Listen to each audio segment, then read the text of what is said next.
sometimes it's not even that we have thoughts that are helpful. It's like the thought becomes, I just want to run away from this. What can I do? What can I do? And what our brain generates is like what I can do next often isn't actually what we need to do to address that underlying emotion.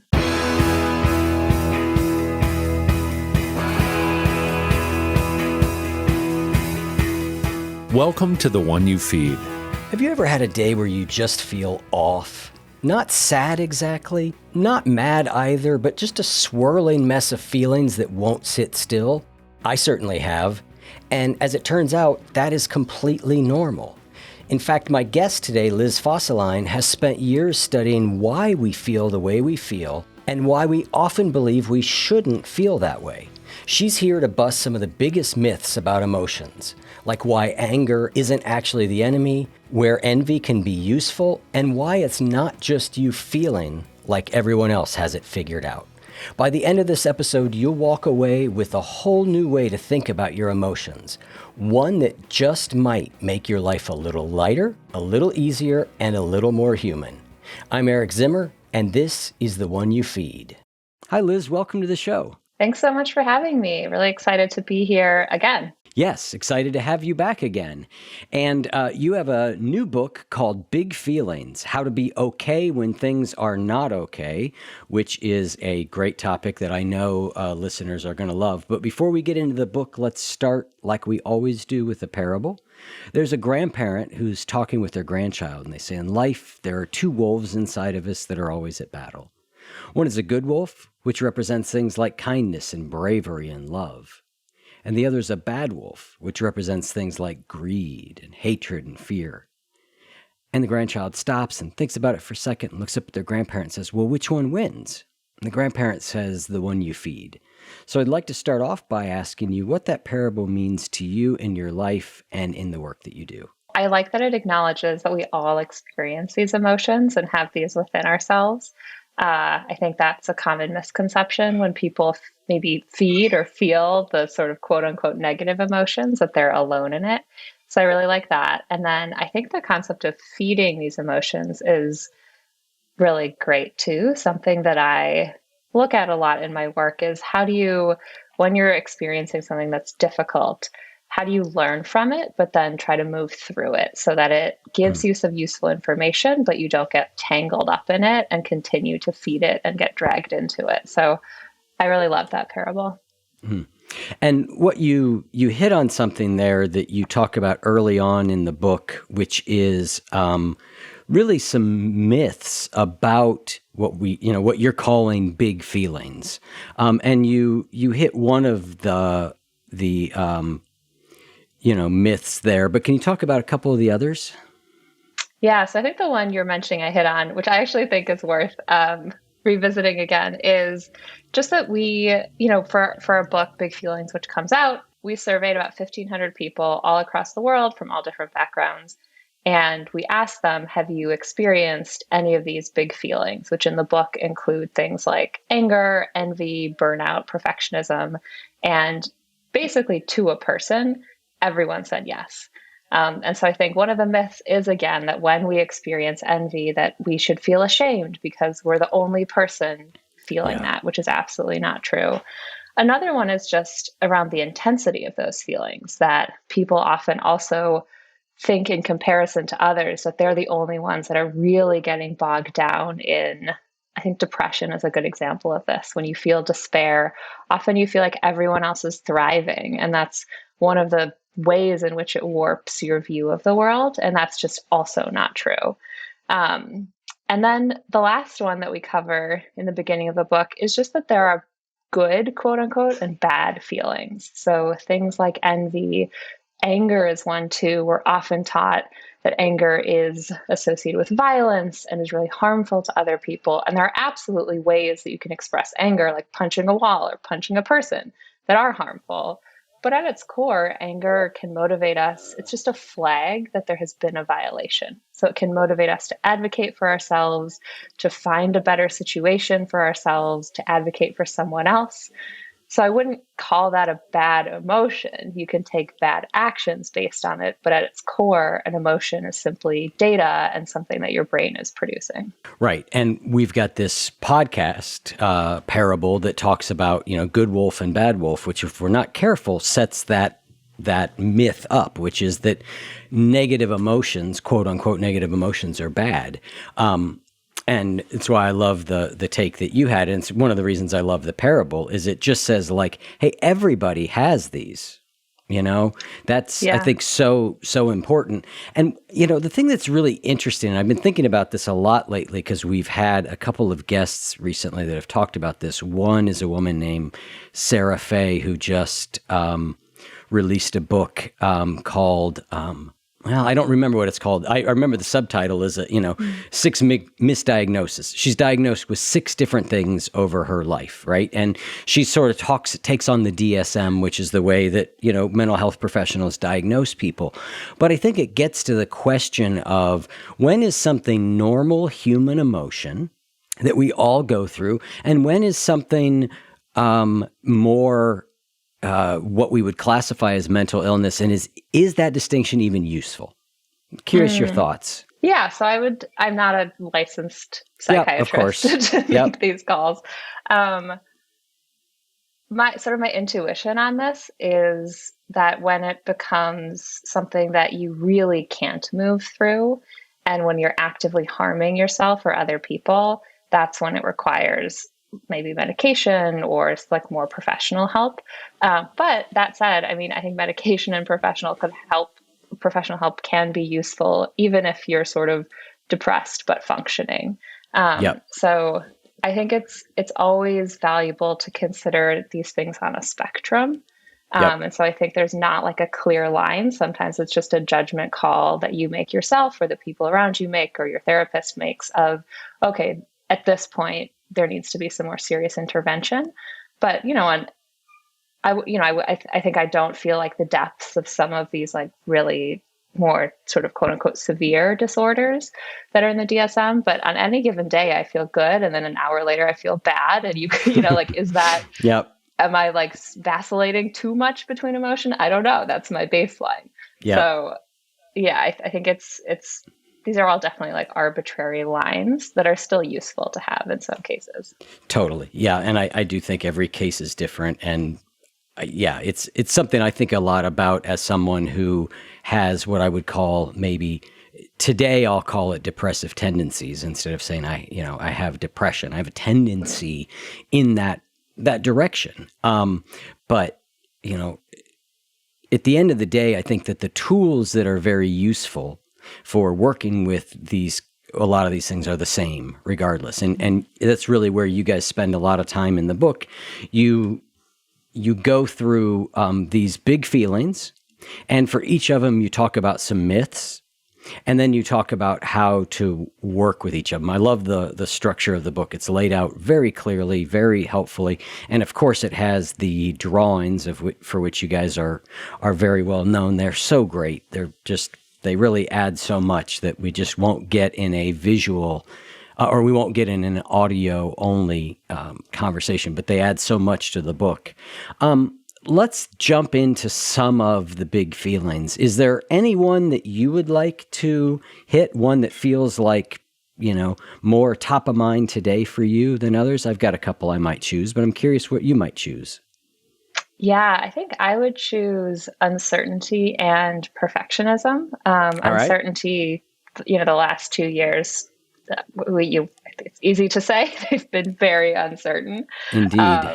So that's one that I've struggled with a lot. And I think a lot of people have as well. Okay.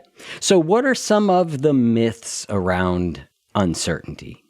Yeah. So two that resonated with me when I first started to investigate them.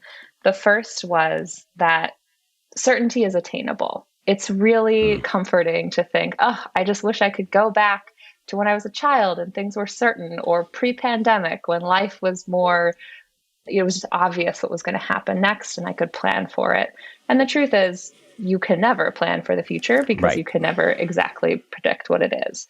And yes, there are times when there's more alarming things that could happen in the future, but generally I think it's actually really useful to let go of this myth that there is ever Mm-hmm. perfect stability that you can attain. Because again, it helps you look back at your life and say, I've always been operating in some level of uncertainty. And for the most part, I've been able to successfully navigate it. I'm still here. So I think that can help you even in moments that feel a little more unstable than others. And then the second myth is that the anxiety we feel in the face of uncertainty is perfectly predictive of how much risk we face. So I think it's so easy to wake up in the morning with this like nebulous pit of anxiety in your stomach and then lean into that and say, oh, because I feel bad, that means something bad is going to happen. And now I need to be on full alert and in panic Yeah. mode. There's really fast. So one funny thing that I don't know, funny, but somehow a lot of the research around uncertainty involves shocking people, like giving them harmless but painful electric shocks. Like every single study Uh-huh. involved this. So uncertainty researchers loved electric shocks. That seems actually fairly certain. Um, but Okay. in one of these, but in one of these studies, I'm not going to they, sign up for any yeah, studies around uncertainty. same, I do not. totally. As somebody who owned an old guitar amplifier in really lousy houses in a long time ago, I used to get shocked all the time. I hate it. Yeah, yeah. So same. I'm not signing up for any of those. But in one of these studies, they segmented people randomly into two groups, and one group had a 90% chance of getting shocked. So it was like pretty much guaranteed that they were going to get this painful experience. The other group had a 50% chance. And the group that had a 50% chance was three times more stressed than the group that was certain they were going to get shocked, which Yep. speaks to this. Like, we would rather know that something Yep. bad is going to happen than not know what's going to happen. So we really, really hate uncertainty, which again speaks to like, you can be super anxious, but that doesn't mean that you're guaranteed a horrible thing that's about to happen. Yeah. There's a couple things in what you said there that I think are important. That this idea that certainty ever exists is certainly a myth. Like I think, those of us who study Buddhism, they sort of bang us over the head with this sort of stuff. Like, it doesn't exist. There's a poet author out there, Mark Nepo, who talks about something called the terrible knowledge, which is that anything can happen to anyone at any time. And I think that's true. But I think there's a positive to recognizing uncertainty besides feeling less anxious about it. The other positive is you don't take things for granted as much. If you actually realize the true uncertainty of things, you recognize like, oh, let me be grateful for, my dog who's laying here right next to me because I just don't know how much longer that will happen. It can, knowledge of uncertainty can also contribute to our lives in positive ways. Yeah, absolutely. I have a friend who is, in his early 30s, um, extremely impressive athlete, eats very healthy, and he had some pain in his ankle last year, which then was diagnosed as bone cancer and Hmm. needed an amputation and just like, had a Oh, horrendous year. And now luckily seems to be in remission. But I just remember that experience, like it really felt like out of nowhere.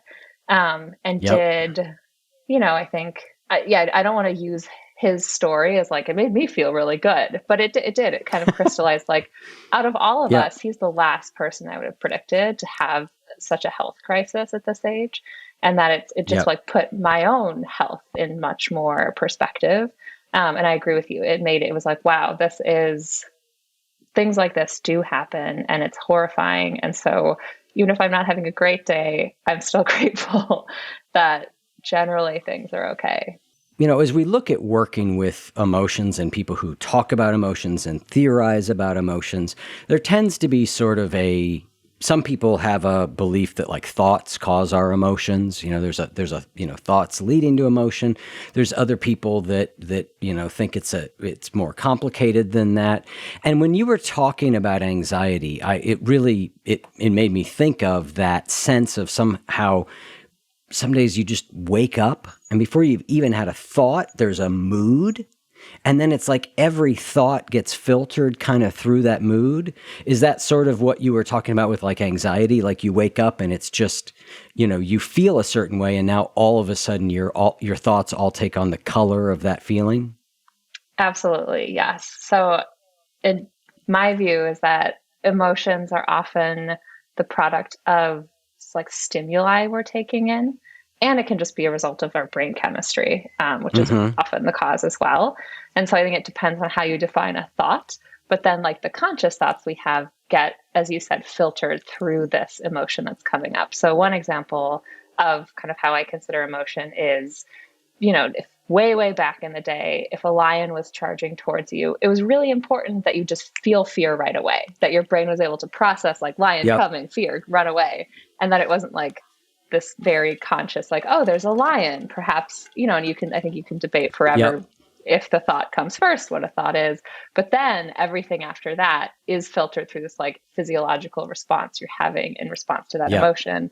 And with anxiety, I think it's the same, right? So if you know, doom scroll late at night, go to bed, have bad dreams, or there's just this like subconscious thing running through you that the future is really scary. There's all these horrible things happening in the world. You wake up, you have this pit. You're not even really conscious of what thoughts are driving that, but then that starts to create these thoughts that might not necessarily be true. And for me personally, which as I've talked to people, I think a lot of people experience this, it also generates this frantic energy that leads you to kind of exhaust yourself in an effort to get over the anxiety. But because you're not sitting with it and really trying to understand what might be driving it, it's not productive. So, to give more color to that, I used to wake up, especially during the early days of the pandemic, feel so anxious. And I would, vacuum the floor. I would answer all my emails. I would create all these new projects for myself. I would call someone. I would just have this to-do list and mercilessly bang my way through it. And at the end of the day, I was just exhausted, but I had never stopped to think, why am I anxious? Like, what can I actually do about that underlying emotion? So I just didn't Mm-hmm. feel any better. I actually felt way worse.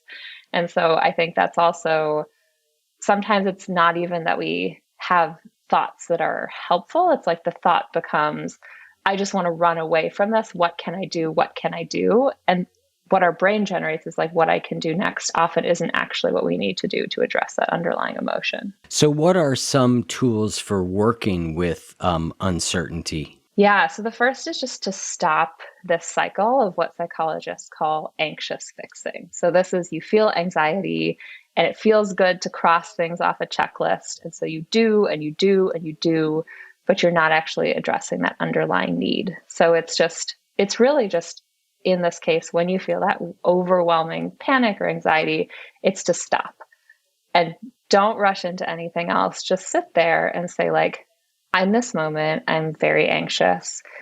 And then try to think through, like, what are my fears? So, anxiety is more nebulous, this sort of anxious feeling we have, versus a fear, which is centered around something specific. And so you might Mm-hmm. say, over the past years, like, I'm afraid I'll get COVID. I'm afraid someone I love will get COVID. And those are terrifying things. But once you actually map out the exact fears you have, it's easier to start thinking, what can I do to prevent that? What steps can I take? Versus with anxiety, there's not a clear next step. So I think Yep. that like the first piece of advice would just be just stop and sit with it, as uncomfortable as that might feel in the moment. It's really important. Yep.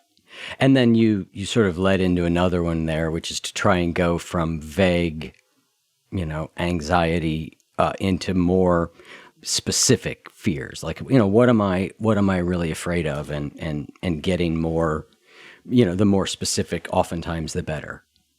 Yeah, I think one thing that came up a lot as I was speaking with both experts and then just people about this is some people mentioned they find it useful to ask themselves, what's the worst thing that could happen? And then realizing that it's not so bad is comforting to them. And so if Mm-hmm. that works for you, that's great. I do want to share that tip. For me personally, I can come up with some really doomsday. So, like, what's the worst thing that can happen? I am Yeah. very creative when it comes to this question. It So if that's that's you, I would not ask that. Or I would say, what's the worst thing that could happen? And then follow it up with, what's the best thing that could happen? And what is the likelihood that the worst thing happens? Because yeah. often it's like, yeah, I dreamed up this nightmare scenario, but it's extremely unlikely that that's actually what's going to happen tomorrow. And so it's important to keep that in mind as well. Makes me laugh. My partner's mom has Alzheimer's. That does not make me laugh. But within that, there are things that are worth. Humor is helpful, and she would get these anxious fears, and so I would try and reason with her, and I'd be like, well, like she was always afraid she was going to starve to death. And I'd be like, what? You're not, and I'd start going into why she's not going to starve to death. And she just would, every time she would just come up with a more and more fantastical story about how this was going to happen. And I just, after a while, I realized like, this is, this is not working. Like, this is one where, her ability to dream up scenarios is well beyond my ability to, come up with contingency plans. And, I know some people who are like that also, like, what's the worst thing that can happen? They've got some doozies, Oh yeah, that's definitely me. Yeah, I'm more. What's the worst thing that can happen for me is generally a pretty good one, because I'll go like, well, I guess we won't make any money if we don't make any money for a few months. I'm like, worst thing that's gonna, I'll figure it out. Which sort of leads me to another one of your tips for uncertainty, which is to sort of reflect on moments that bring you confidence, or reflect on your ability to cope with what uncertainty brings. Mm-hmm. Yeah. So this is, I think, one of the best ways to navigate uncertainty. It's not about creating confidence for yourself that something is going to happen at a future point in time, because like we said, you can't really do that. It's about building confidence that you will be able to handle it. And so one great way to do that is to look back and try to find moments when you were overwhelmed or you didn't think you could make it through an experience and you did. So for example, I actually, for, I don't know, 20 years struggled with a really intense needle phobia. And I went to cognitive behavioral therapy to overcome it, but it was an example of where my anxiety was absolutely not proportional to the risk, right? Like getting your blood drawn is a very low risk procedure. And I would like faint. I couldn't sleep for days. I would avoid going to the doctor because I just didn't even want to risk needing blood work. And so through CBT, I was able to like gradually like expose myself to the situation more and more. And now it's still an unpleasant experience, but every time I feel this fear, I remind myself, think back to the last blood draw where everything was fine. You didn't pass out. You were able to make it through. And so every subsequent blood draw has been easier and easier because I've built that confidence in myself. And so the same thing can be applied to uncertainty. If you've gone through something really hard, often we wish we hadn't had to go through that hard thing, but you can take away the lesson that you are capable of surviving it and of making it through. And one quick phrase I want to end with on this is I found it so valuable to also tell myself, I am a person learning to X. So when you're confronted with uncertainty, saying like, not, I need to have it all figured out right now, I can't do this, just I'm a person learning to continue to move through uncertainty. And I've done it before and there's lessons there, but I'm still going to find new ways to do it. And I think that phrase can really help you shift your mindset to be more open to, it's okay, I will make it through this. Excellent. Well, let's move on to, I think you chose perfectionism as your next one, right? I did. Yes. This is a big one for me. All right. Okay. So tell us about your perfectionism. Yeah, I mean, my perfectionism definitely manifests in my work. So just, I think, becoming overly obsessive with getting to 100% versus, saying like in this case, actually 80% is more than enough. And it's actually better for everyone if I don't spend more time on this. But it also has shown up a lot in my personal relationships. So when I first started dating my now husband, um, just really, I felt in many ways that I was two people. And the first was me, who sometimes, likes to stand in my kitchen in ratty old pajamas and eat cheese directly from the fridge. And then the person that I was when we were dating and not living together, which I always, Mm. I would put on makeup and tried to be funny and gregarious and have stories and would eat really politely. And then when we the relationship was going well. And then we talked about moving in together. And that was terrifying for me. Because I was like, oh my God, he's going to discover this person that's so different, that's kind of a mess, that has anxiety attacks at night. I just hidden that all away because I really thought that to be in a relationship, to have someone love you, you just had to be perfect and you had to be fun to be around all the time. So it's for a lot of my life shown up sort of in every facet of both professional and personal life. Well, before we get into coping tools, let's follow the way we've been going, which is what's a couple of myths people have about perfectionism? Yeah. So one myth is that you're not a perfectionist. And I think people who have perfectionist tendencies often they're so hard on themselves that it's incomprehensible to them that they'd be a perfectionist because they're like, I'm not perfect. I'm a complete failure. I'm not perfectly dressed for every situation. I don't ace every single presentation at work. How can I be a perfectionist? And perfectionism is not about like color coded folders and looking a certain way or behaving a certain way. It's about desperately trying to avoid failing. So it's one thing to aim for 100% on a test and get 94% and feel pretty good. It's another to aim for 100, get 98, and then beat yourself up because you didn't get that one question. And that's perfectionism. So I think being honest with yourself that you might have these tendencies, even if you don't think of yourself as perfect or a perfectionist. And then another one is that perfectionism helps us. I think a lot of myself included, it was like, oh, if I abandon this, if I try to move away from these thoughts or tendencies, I'll turn into a couch potato and I won't have any drive. And I'll just be a complete basket case on the floor. When in fact, perfectionism, a lot of research shows, makes you focus so much on this fear of failure that it holds you back much more than it helps you move forward. So the two are you might have perfectionist tendencies, even if you don't think. And then once you accept that, it's okay to move away from them. They are not as helpful as you think they are. Yeah. And then the third myth is what you sort of hit on in your personal story, which is, I have to be perfect to be valued. Yeah, exactly. And I think that for many people shows up in their personal lives. How have you worked with perfection in your own life? And then, we can go into some of the tools from the book, but I'm just kind of curious, like in your personal life, like that's a big one. How have you, how have you worked through that?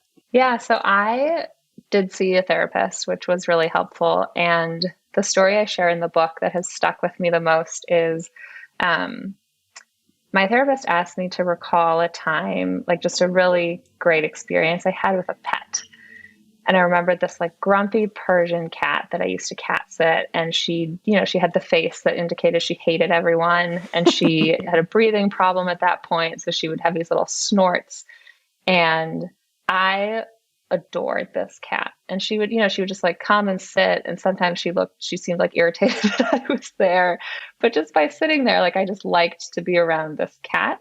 And my therapist said, you know, isn't it possible that like your boyfriend just likes to be around you? And even if you're just sitting on the couch and you're not telling a joke and you don't look a certain way, that there's just a lot of comfort in having another person be there, even if they're just being there. And so that is something. And I also think about, yeah, like, my mom, if I call her, whatever she does, I have a close relationship with her. It helps me feel better. And that's how I felt about my boyfriend. Like he didn't, if he just woke up and had bad head and everything, like, I don't know. I just loved that he was there.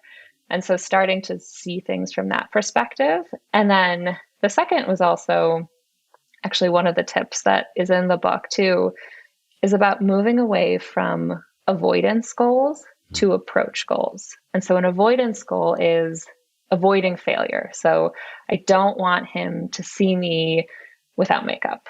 And an approach goal is about attaining something positive. And an approach goal is inherently more exciting and you feel good when you reach it, right? Like if you just avoid failure, that's not an inspiring goal. You're going to avoid failure and it's like, great, okay, I don't get anything out of this.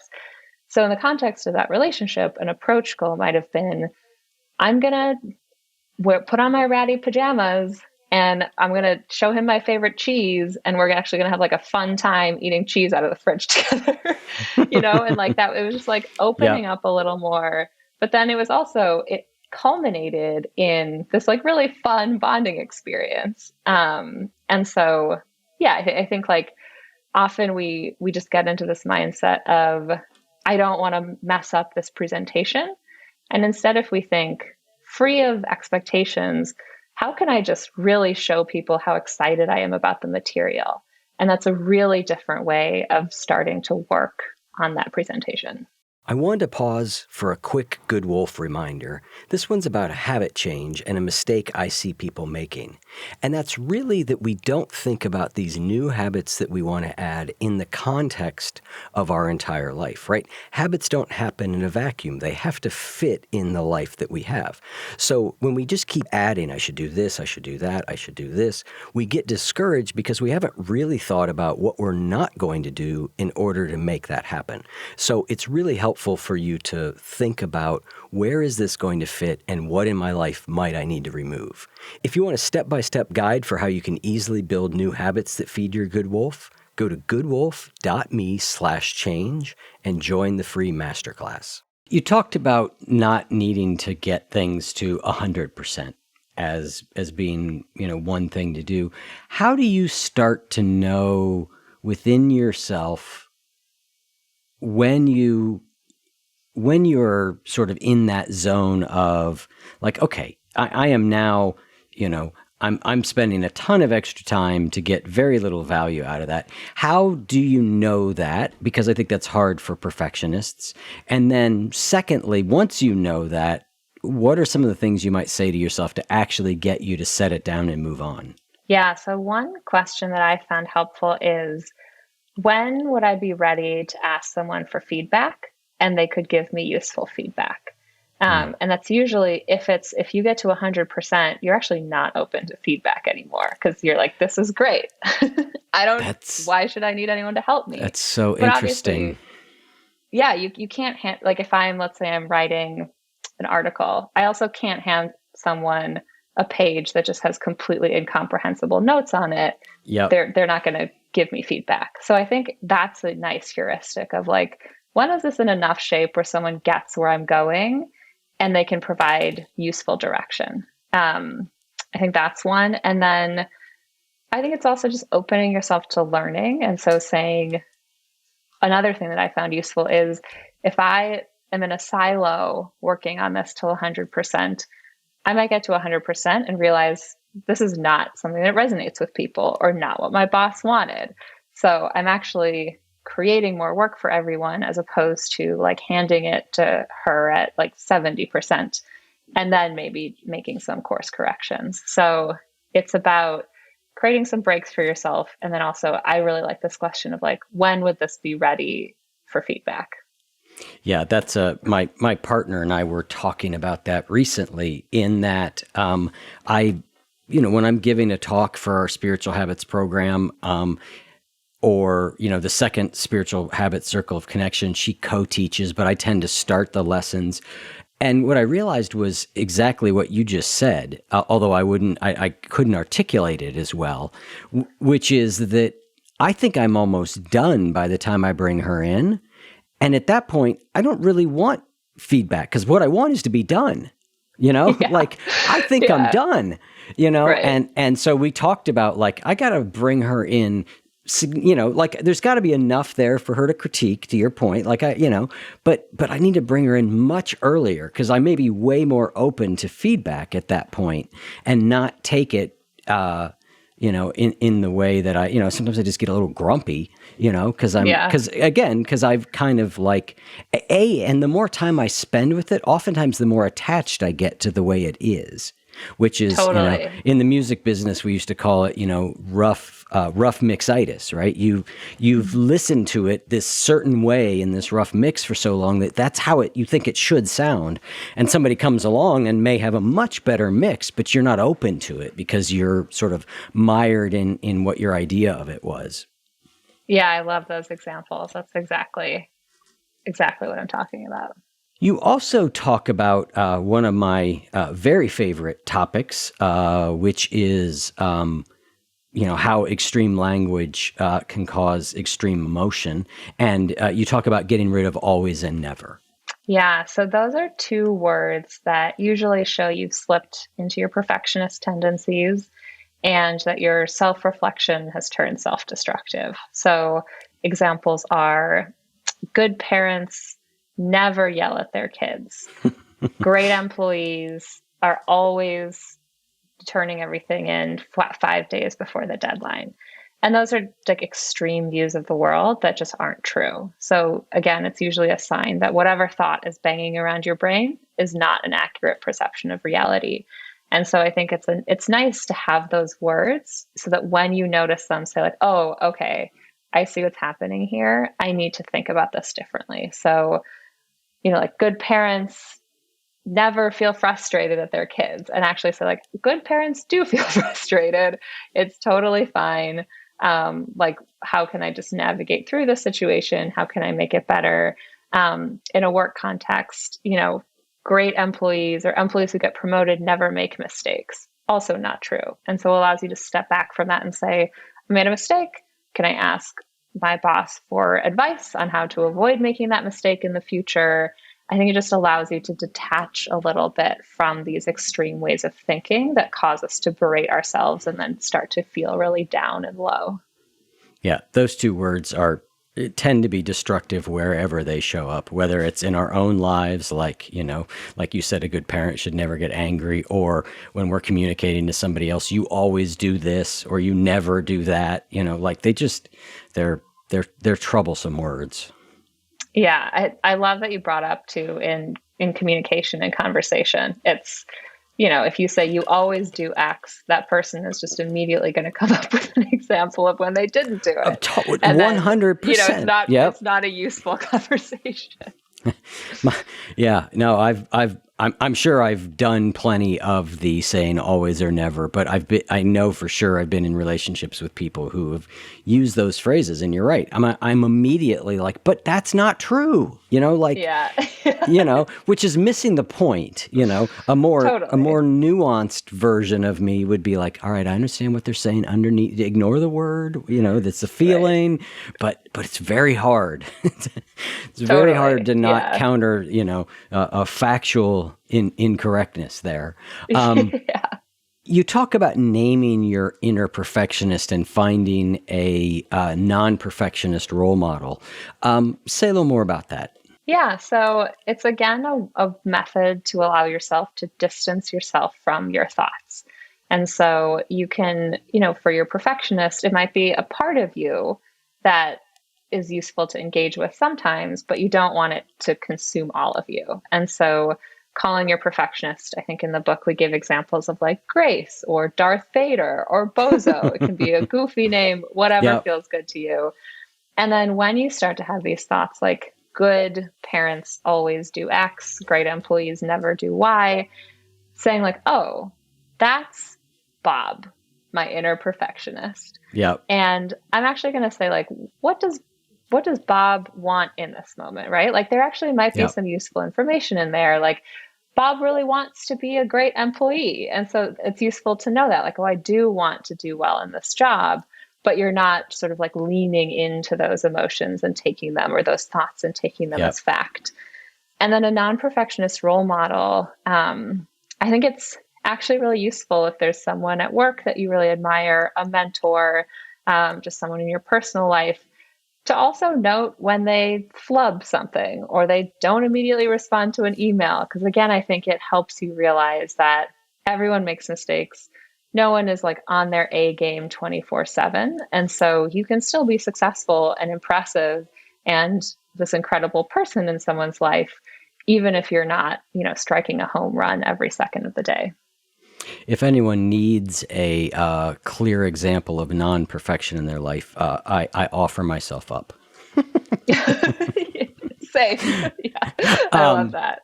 Yeah, I love naming my inner characters. I've shared often, about my inner depressive tendency person is Eeyore, from Winnie the Pooh. That's a good one. Yeah, Yeah. and it makes me kind of laugh every time I start putting my thoughts in Eeyore's voice. Yeah. It's good. So I will not.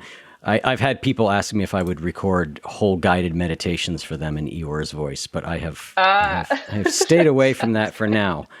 All right, now it's my turn to pick I've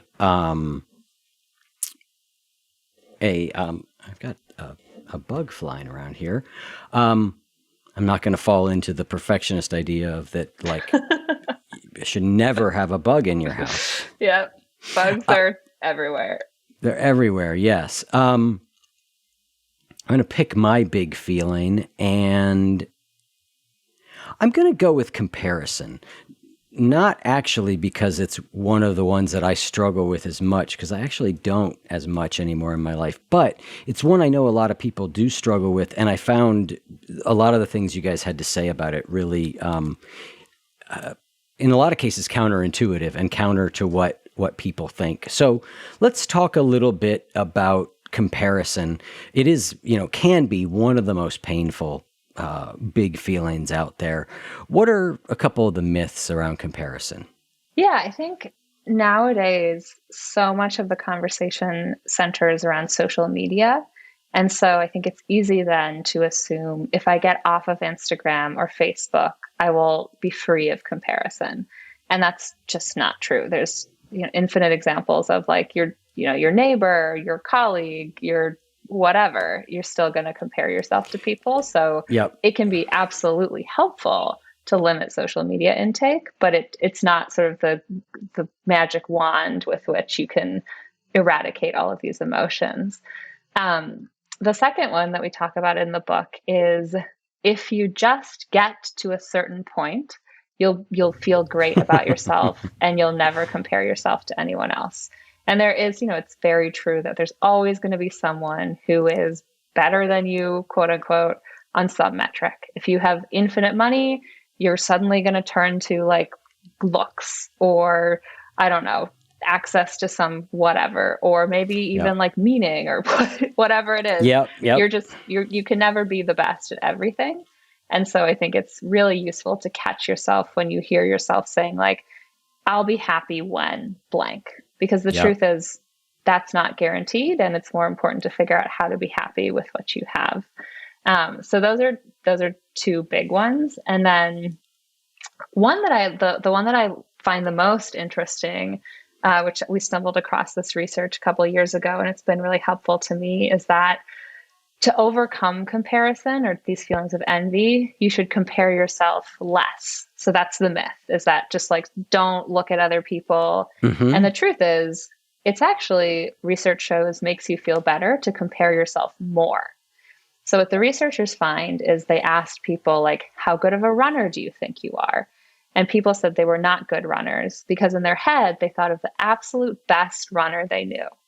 But when the researchers said, list out in your life 10 people you know personally and how well they run, and now evaluate how good of a runner you are, people were like, oh, I'm pretty good. Yeah. And so it's like, I think it's really easy if we think about, how successful am I? We think about Mark Zuckerberg and we're like, I'm so unsuccessful. But then if you actually put it into perspective, like you're in the top 5% of all, money brackets or whatever it might be, or you think about your peer group, you're usually not like far, far, far behind everyone else. And so I think actually having a wider comparison range can put things into better perspective. Yeah, I also think that the ideas around what types of comparison can actually be helpful is really interesting. Can you say some about that? Yeah, absolutely. So I think comparison is sort of inevitable. So then you start to think about when notice myself comparing or I notice myself being envious of someone, what is helpful to me and what is harmful? And so what is helpful is to take a step back from that emotion and say, what is my envy telling me? So envy can reveal what you value. So it might be you really envy a colleague who just got promoted. And what you learn is that maybe you really want to be promoted too, or you really want to do well. But then it's still useful to kind of drill down of like, yes, you want that, but do you want the day to day of that? Because it might be that you're envious of a CEO because they're successful and you've been sort of socialized to want to be the most successful. But do you actually want to do everything it takes to be a CEO? Is that the work-life balance you want? Is that do you want to make the same sacrifices? And so I think it's about really asking yourself this series of questions that can then highlight when the comparison isn't useful and it's flawed, and then it allows you to more easily step away from it. Yeah, I really love that idea of, really thinking about, okay, I'm looking at this thing that I think I want. What does that really entail? What do I really need to do to get there? What are some questions that are helpful for getting into that I think you guys call it the nitty gritty, right? Getting into the nitty gritty of, like I look at somebody and I'm comparing myself. The CEO one is a great one. I could look at somebody, a male model, like Men's Health cover model, and look at that and be like, well, I want to look like that. But when I think about the way that guy has to live, I suddenly go, well, I think I'm doing okay. Like I'm not sure that I want that life. Yeah, absolutely. Yeah. So I think the first question is just like, what do they have that makes me feel less than? So in that example, it's like they have whatever, this body that is on the cover of a magazine. And then it's also useful to think about like, do I really want that? And am I willing to, like you just said, like live the life that would lead to that? And often we say no. So one example I share in the book is I'm an introvert. My worst days are when I have like back-to-back meetings. I'm just exhausted. And I have a friend who is very successful, was promoted and like took over a team of 200 people. And I initially was really envious of her. And then I saw her Google Calendar and was just like, nope. Right. I cannot do that. That is not for me. And then it just really helped those feelings abate quite a bit.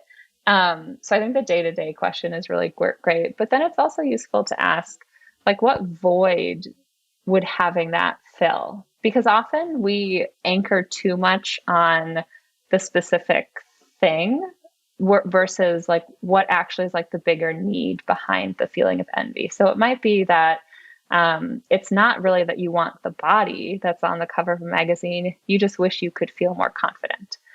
And then it's useful to think like, oh, there's actually many other ways that I can improve my confidence that don't have to do with me like never touching anything with sugar in it again. Right. I just go over to Chris's and look at his body and I suddenly feel way, way better. Oh, no. It is not nice. And I'm just kidding.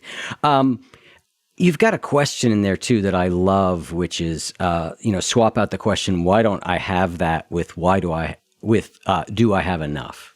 Yeah. So I think that's also, again, it's so easy for us to anchor our comparison benchmark on people who are better than us, or not better, but like objective, like seem like they're doing better. That was incorrect wording. And it is then really useful to think like, actually, I'm pretty happy with my life. And, I don't want for many things. And so right now I'm really just comparing myself to this, like, maybe 10,000 extra dollars, every 2 years would be really nice. But fundamentally, like, I live in a safe country with a stable government. And like, it's just useful to remind yourself of that as well, of like all that you have, as opposed to only focusing on everything you do not have. Yeah, I had a moment. I've shared this a couple times on the podcast, but it was a really poignant moment for me. It was years ago. We were relatively early in doing the podcast, and we went out to LA and we interviewed Lewis Howes, who is, he's gone on to be a huge podcaster. He's been on like Ellen and all this stuff. And so he had this really nice apartment in Hollywood. And I went out on his balcony and I was just looking down at the view and I was just thinking like, man, Lewis has got it all. Like, wow, this is incredible. And feeling, a little bit of envy. And I looked up over my shoulder and what I saw were these just incredible houses on the hill. And I went, you know what? I bet Lewis looks over his shoulder at those houses and goes, and to your point, that never ends. That is an Right. endless process. And so that's one of the best things for me and why I like that question of, do I have enough is when I really start to recognize that again, I think what you're saying is that recognizing what we're envious can tell us a little bit about what we value, which is true. And sometimes it can be really helpful to realize this thing that I think if I had it, then I would be happy, to realize like that's not true. Like Yeah. that happiness doesn't work that way. It doesn't come from like, oh, if I just was in Bali this week, like those people are, I would be happy. Like that's not true. I've been on vacation in beautiful places and been perfectly miserable. Like, it helps me to recognize that, sort of unwind some of those feelings. Yeah, same. I've also been, on the trip of a lifetime and just been not happy at all. It's in the book we talk about something called the new level, new devil phenomenon, which is actually from video games, but it's often, yeah, it's like when I achieve X, I'll be happy. So it might be when I become a manager, I'll be happy. But when you become that, your peer group also changes somewhat. And so now everyone around you is also a manager because now you're going to manager meetings. And so it sort of normalizes this thing that seemed really unattainable at some point. And so you just start looking upwards again. So it's kind of like whatever level you get to, there will be a new devil of the new thing that would quote unquote make you happy.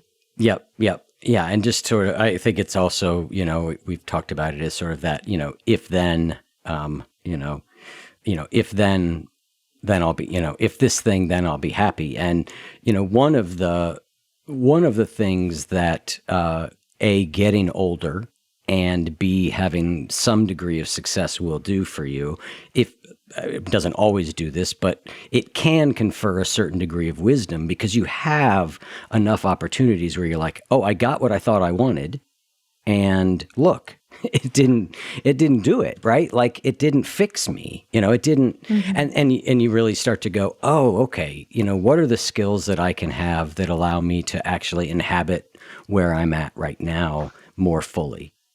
Yeah, totally. Is a way through that. Well, we're nearing the end of time. What other things from the book really stood out to you, or from this work that you feel like would be really helpful for listeners as a last couple things? If anything comes to mind, if not, I can certainly drum up another question or two. But Yeah, I think something that I found really valuable actually comes from our chapter on despair. And it's this concept of time chunking, which is, the emotions we're talking about are really hard. And I think there's often messaging that's like, this was meant to happen for a reason. This is a learning experience. And though, like sure, maybe it's a learning experience a year from now. Maybe you can that's look right. back on it and craft a meaningful story. But I think most of us, something like grief or deep regret, we'd rather not experience it. And so in those moments when it's just like so hard, I think it's so easy to be like, this is how I'm going to feel forever. And I think it's what I found really valuable is time chunking, which is then I need to get through the next hour. And it might be like, I need to get through the next moment. And then I need to get through the moment after that. And it's really like, I think it's fine to say there are days when my goal for the day is to make it through the day. Yep. And like, just what do I need to do today? Because maybe after sleep, tomorrow will look a little different. but I just like, maybe I just need to like watch Netflix all day. Maybe I need to, like lie on the couch and just be sad. And so I think there's often when we talk about these big emotions, there's not enough that's focused on just like, how do you just make it through when you're in the worst of it? And it's in those moments when it's actually hard to believe there's a better, and it's hard to believe that this will ever be a memory that is meaningful or has created meaning for you. And I think it really comes down to like one foot in front of the other, or like one breath at a time if you're lying down and can't get up. So the time chunking is something I've come back to. Yeah, as a recovering alcoholic, right? I mean, AA, I think, is the place that sort of, I don't know if they probably didn't invent it, but certainly the place that made one day at a time like the popular phrase that it became. But because it's so valuable, it's so, when you're first getting sober, it's so overwhelming to contemplate, like, I have to do this forever? Are you out of your mind? Like, there's no Yeah. possible way. So, okay, just today. And like you said, sometimes it's like just this hour. Just don't Yeah. take a drink this hour and hope that something shifts. Yeah, that time chunking is such a valuable skill to be able to do. And I love what you said about, recognizing like, okay, maybe this is a growth lesson and I'm going to grow from this.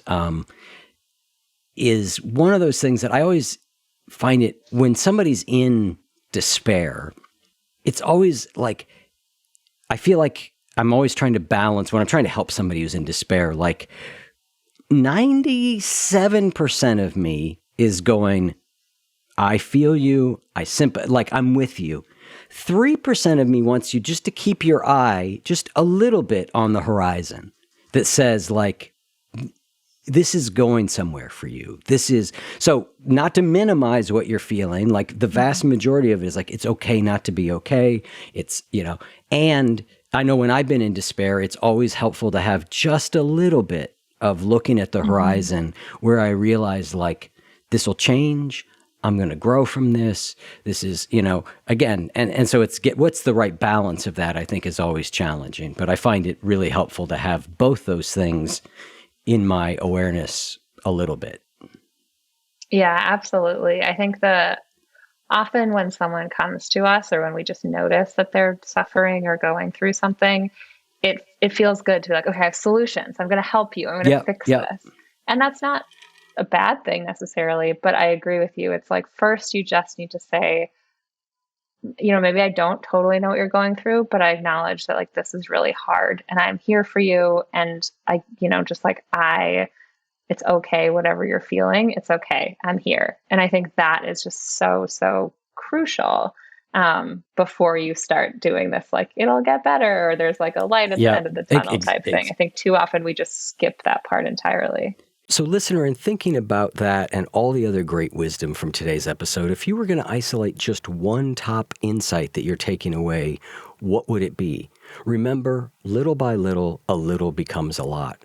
Change happens by us repeatedly taking positive action.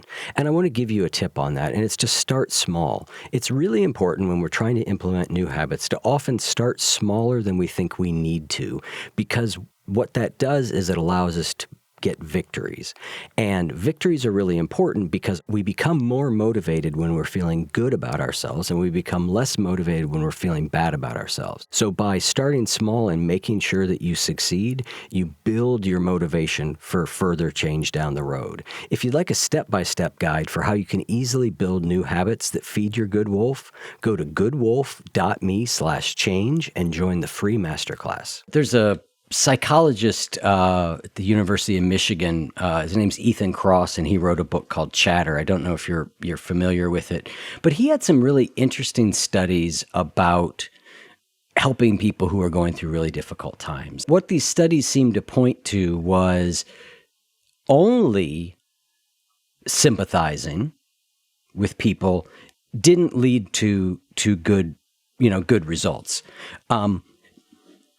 That you did need some degree of that solution-oriented piece. And it really, when I was reading it, it just sort of struck me that, like, of course it's both, right? Like, but we all know if you skip right past the empathy, sympathy part of the game, and you suddenly try and shepherd somebody right to solutions, like that doesn't work. Nobody wants that. So it is a matter of like, okay, how can I be with you in this first? And how Yeah, long that absolutely. takes really depends on the person, right? Like, I can't say like, well, all right, I gave you your 15 minutes and now we're going to talk solutions. Like, it really does depend on the thing. But I found the research interesting that it sort of said, you kind of need both. And it made me think about the argument that I hear a lot between men and women, where, women are saying, I just need you to hear me. And men just want to solve the problem. And when I was reading it, I went like, we're both right. Like, there's value in both of those. So how do we make sure that they're both there? But you can't get to the second one, I don't think, effectively without the first one. Totally. Yeah. Agree with all of that. And that research is super interesting. Well, thank you so much for coming on the show. It is such a pleasure to have you back on. I love the book. Like I said, I love the way it's organized. I love the title, How to Be Okay When Things Aren't Okay, and I love the drawings. It's really well done.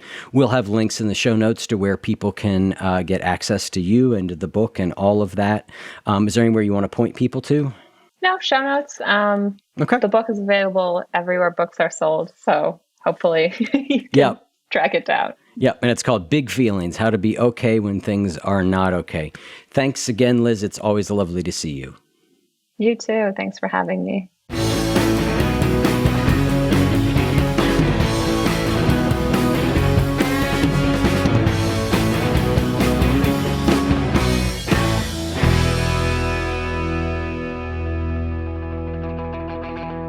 If what you just heard was helpful to you, please consider making a monthly donation to support the One You Feed podcast. When you join our membership community with this monthly pledge, you get lots of exclusive members-only benefits. It's our way of saying thank you for your support. Now, we are so grateful for the members of our community. We wouldn't be able to do what we do without their support, and we don't take a single dollar for granted.